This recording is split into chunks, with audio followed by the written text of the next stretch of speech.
All right. I guess we have some breaking news here. Pat, are you gonna break some news, or how do you want to frame this to start? Well, I'll just say Royce that Anderson? Royce Lewis will be back tonight with the Twins. They just haven't figured out who they're going to get rid of to make room. Okay. Now, there's some speculation that Castro might be hurt too, to some degree, that they could put him on a 10-day DL. Hmm. I'm guessing no, but they're off yesterday. They got a game today, a game tomorrow. It's a noon game. Uh, they got the rested bullpen. I'm guessing they'll get some pitcher will get sent back or released or something. So that would be my guess. And they'll go. They won't make that quick of a decision on Castro because they don't have to, right? Yeah. Because they don't need.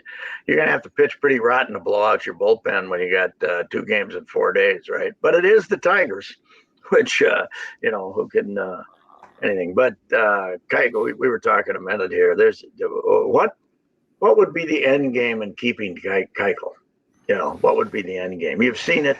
It doesn't work. Okay. But Yeah. who are you going to So pitch him? Who are you going to pitch him against in an important game? Nobody.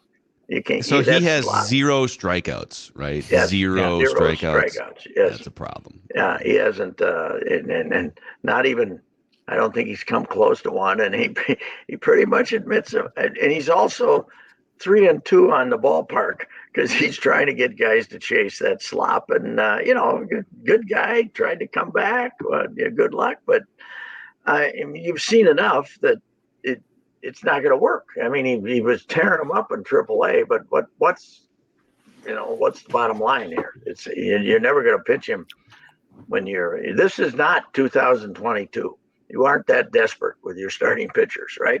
This isn't last year. Last year you would have said, well, he might be better than Chris Archer. I don't, but this year and Barland's last few games have been, from what I've seen, just looking at box scores, have been pretty good too. So you do have 6 starting pitchers. So yeah, there's really no sense. But it's what's going to be interesting. Lewis plays third. So that's okay. If he plays third, then what happens to Jorge? DH for now, or super utility. Or Julian. Yeah. Julian. Julian plays DHs? second, and he and Polanco Julian play second. Yeah. Polanco might play second. Julian, I don't know. They might figure out a way to play 3 guys, 4 days a week or 5 days a week or something like that. But Lewis is now. Here's the other option. The other thing is Correa. He didn't play him the other day, which they said was the scheduled day off, but they've been pulling him out early. Are they gonna shut him down for 10 days too? I mean, I don't know if there's anything wrong. There hasn't been anything reported, but they certainly are treating him careful lately. So, and he's actually gotten a couple of hits lately too. So I don't know what they're going to do. Too much talent. It really is. Yeah, it's somebody will get hurt. Don't worry about it. Yeah. Just like what's your? I think we talked about this the other day, but what's your guess on Buxton? September 1st. Just keep him out till September 1st. I feel like, yeah, I don't think there's any rush, right? I think. And Judd and I talked yesterday too. You can send him if this. I haven't looked to see if the Saints are home the last week in August, but if they are, you send him over there and get 8 at bats and then activate him again or something. He's going to get rehabbed before he comes back, don't you think? He should. He should get. And it should be just as much about trying to get some confidence hitting bad pitching than like getting physically right. It should be 50% get physically right, 50% go mash 5 home runs in a week off AAA pitching, right? Yeah, and if you go over there to play. Like they sent him over there last year in Sonos. Judd and I were talking about this yesterday. They'd play 5 innings and then get a cab and head back to the ballpark and pretend like you're part of the team and go, get some hits and, play with the fellas for a week there, right? And pretend like you're playing ball games.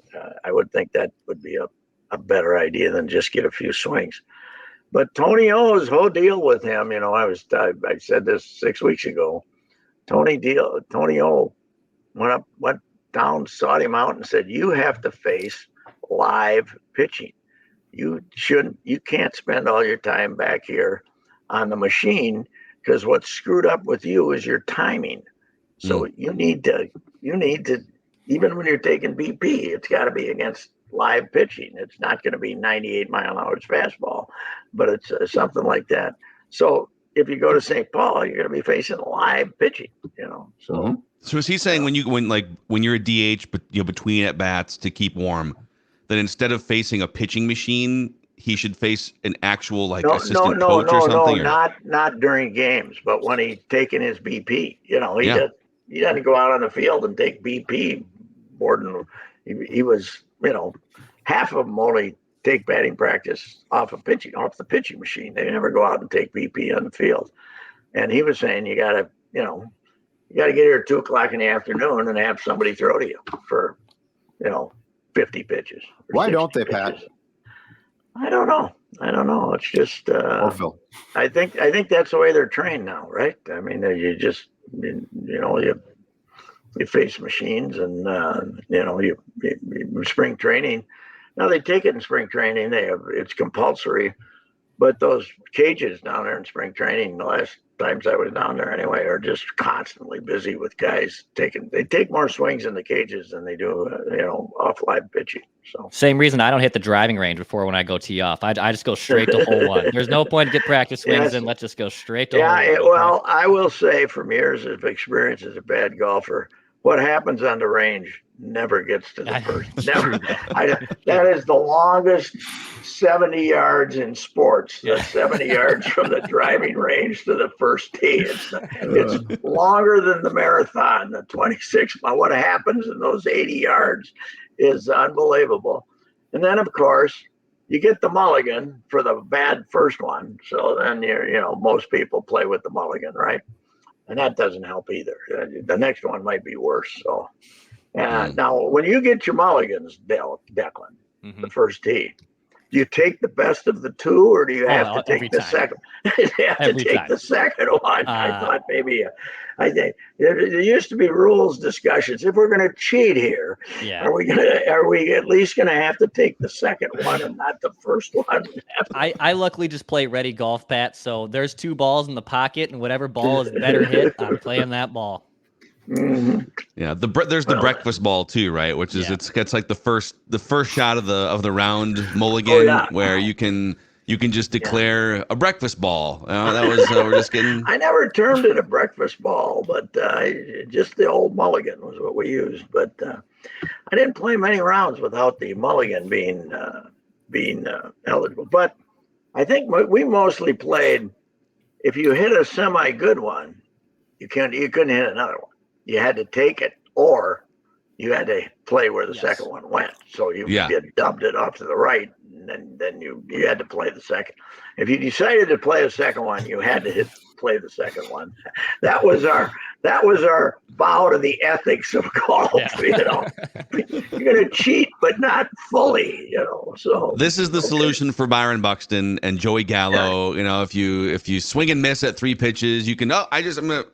I'm going to go back to 2 strikes. I just want 1 mulligan. See if I can make contact. Yeah, but it's anyway. It's boy, the main thing for Royce Lewis is to what is the latest? Remind me, what is this injury now? Nothing's broke. I was just trying oblique. Okay.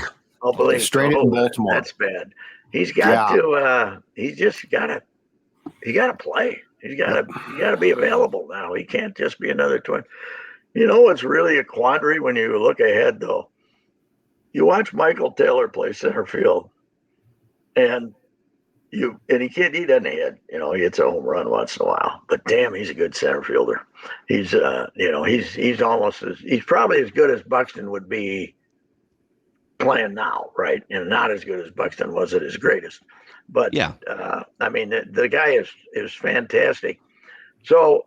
If the ultimate solution here with all their infielders is to put Royce Lewis in center field, that's going to be another downgrade defensively from. Do you think that's their solution? Has he taken a fly ball there since he tore his knee? I don't think. No, he has. And they kind of made a deal. They told him play shortstop and third, and we're worried about center field. But when you're trying to fit in all these infielders next year, and Michael Taylor only hit 215 or something. He hit some home runs, and Buxton's not in the picture. That's the easy move, isn't it? Because a lot of time during his career, you heard that he's eventually going to be a center fielder. So because he's just an okay shortstop, not a great one. I'm sure he'll be a fine third baseman, but yes. Anyway, but they also have the Austin Martin kid who's probably going to end up being a center fielder too. Well, what's your read on him? So he has no power, right? He can hit a little bit, he can make contact, he can draw some walks, get on base, but he has shown zero power to this point in his baseball career. The way they love home runs, I don't know what happens to him. Yeah. I think they're going to trade him because Bobby Nightingale had a great piece in the Star Tribune. He went to St. Paul and did a story. And Austin Martin basically said, because Doogie said this all last year, that they were trying to work with his swing to incorporate more power, and he was awful. Austin basically said, I told him, buzz off. So he's gone back to his old swing. So he's gone back to his old swing, which I think is probably death to a Twin, because they're going to trade your ass. Trying to get, that's what Buxton had to do there, and I don't know if it ever worked or not, but Buxton had to tell him the one time he had a good year about 5, leave me alone. Yes. Leave me alone. Let me swing. So I don't think you can get upset about the Twins attempting to give him a little more power, but if it's not working, right, okay, go back to what you were doing. See, that's the thing. There's a lot of things to rip the Twins for here, but you can't, so he's 24 years old in his minor league career. So he's had 1,000 minor league plate appearances. He has 10 home runs and 38 doubles. You can't, you can't play in the major leagues they're trying to make him a major leaguer. So I'm not going to rip them for this one. So one thing is they really talked him up humbly though when they got him for Barrios. It was mark the day on your calendar when he's going to show up and take over the league. So it was didn't quite work out. Yeah, those numbers don't work for sure. That's especially when you consider now he hasn't played that many games, but St. Paul.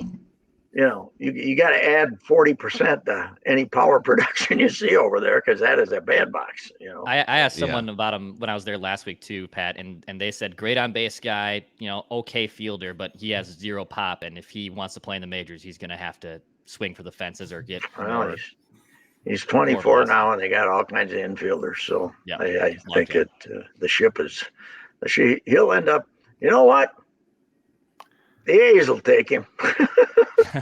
So you can, great A. Get him to an A's. But the Rays could maybe use another body here. It sounds like this week. Which will hit 15 home runs. Wander has denied a relationship with a 14-year-old girl in the Dominican. So I think he went on the Instagram Live last night. Which, if I were his attorney, I would probably say, don't hit the Instagram Live right now. I was surprised. The age of consent in the Dominican is 18. Which I don't know what it is, and but I thought maybe it might be a little more lax in that. Well, I knew it wouldn't be 14, but I didn't think it was it was 18 in the Dominican. So the wheels are kind of coming off, man. The Rays are. Man.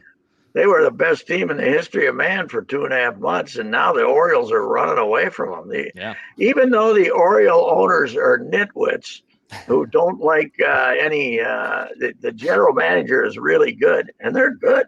They're out there beating teams on the West Coast. They're good. Yeah, that quote though. So on Friday, before he came back, they clearly made their announcer, Kevin Brown, put out a statement. Did you guys see it? Part of the statement was, everything is good in Birdland. In Birdland. Yeah. He called it Birdland. It's like, oh, dude, you just got speaking of the American League East, the Yankees now 1 over. Yeah. 1 game over, 60-59. Our Twinks have a better record than the Yankees. How about that? How about that? And there's still a chance the Yankees get hot and the Blue Jays fade, and they have to. The Red Sox have to fade too, and the Mariners. But there is still an outside chance at a Twins-Yankees 3-game wild card series. That would be, that would be a 2-game series then. It is funny though. We're sitting here, a quarter of the season to go, and saying, "Gee, it'd be nice if they could win one playoff game." The idea of winning a series is not even, in anybody's mind.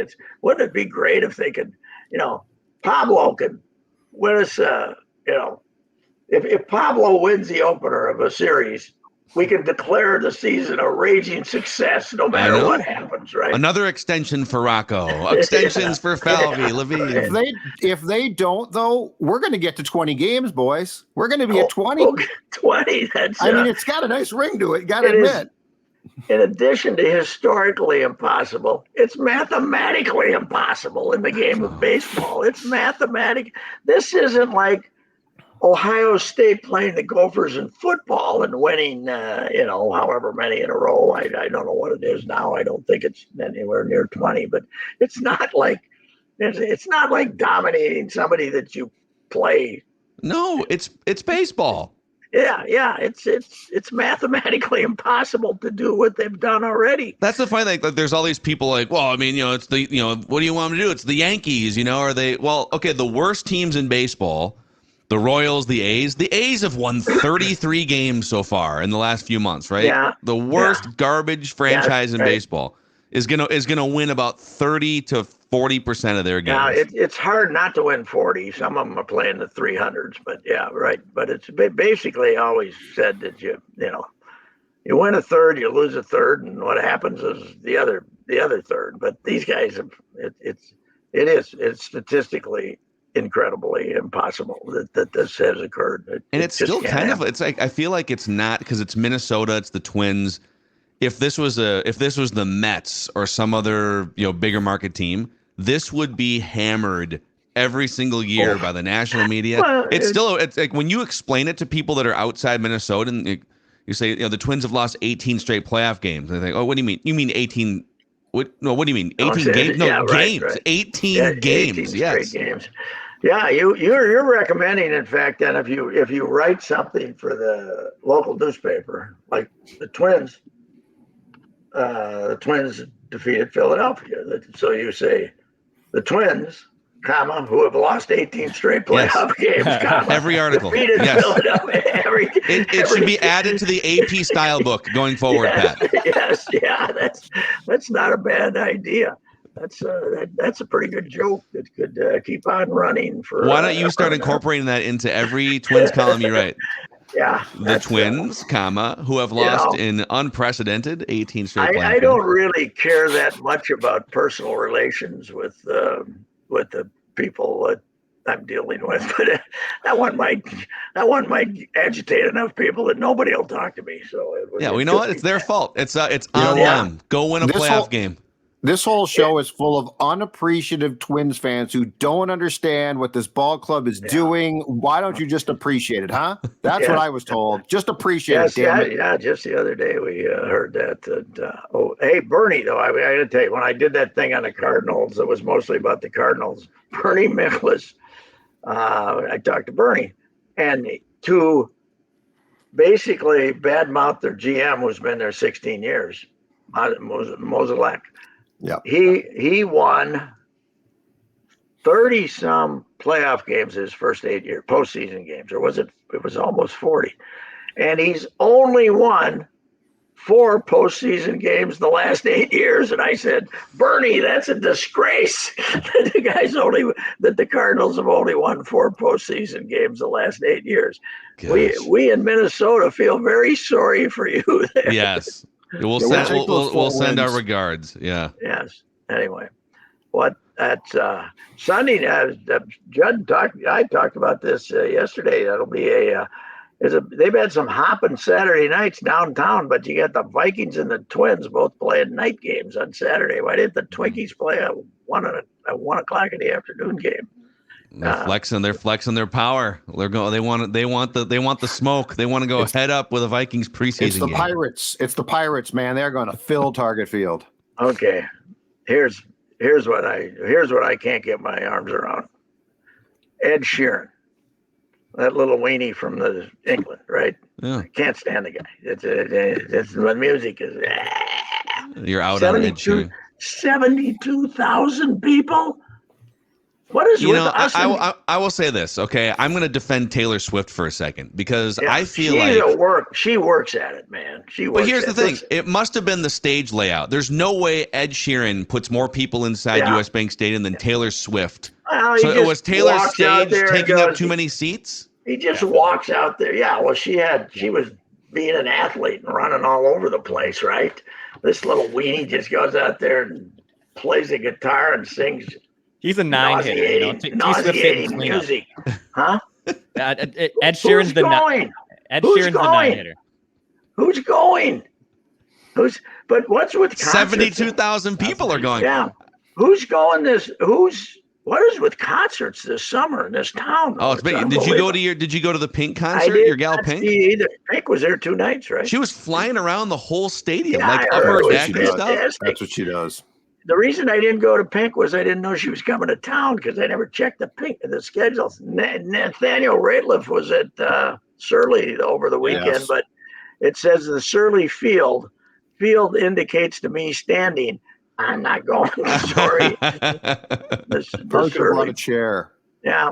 Well, good luck. You sit down on one of those chairs. You go watch kids ball game in, and everybody's standing up, and the women are standing on top of the guy's shoulders, and you're sitting there in a chair. Plus, it's tough when it's got 70,000. When you go to see somebody with their 60,000, you just look at them on TV because you can't see them anyway. You're upstairs, so I don't get it. Yeah, I think it has been a great summer of concerts. Oh, God Almighty! It's the crowds have been drawn are just fantastic. Yeah. How did Beyonce do over at TCF Bank? She packed it in too, but I feel like in terms of fanfare, I feel like I don't think the buzz wasn't the same as Taylor Swift. I don't think it was the same. Well, no, because people were crazy. I was where was I? I went to we went to the Mike Beck movie the other night, 2 nights ago, and these 60-year-old women, 6 or 8 of them, this horde, all dressed in pink. I said, "What movie are you girls going to?" Because they're still going to the bar. They're getting dressed up in Barbie clothes and going to the movie. And not quite my age, but not young. Going to the Margot's going to make $50 million. Margot Robbie, $50 million, and she deserves it. Wow. She should have gotten $50 million for I, Tonya, which was one of the great movies. God, she's great. That was a great one too. Yeah. She was almost as great as Allison Janney, but not Allison Janney, greatest mother in the history of moviedom, with the heaters and the oxygen tank. She's fantastic. She was great. I got to go watch that movie again. She is so good. It's unbelievable. Yeah. Well, Pat, we got to run. We'll get more concert reviews from you maybe later this week. All right? All right. Twins lineup will be interesting tonight. Check her out. So. All right. There it is. Reusse Unchained, presented today by our friends at Summit Orthopedics. If you're dealing with any type of pain from your ankles all the way up to your neck, your back, no referrals are needed. Same-day appointments available, and they also offer walk-in orthopedic urgent care 7 days a week from 8 a.m. until 8 p.m. 25 locations, Summit Orthopedics, summitortho.com. That's summitortho.com.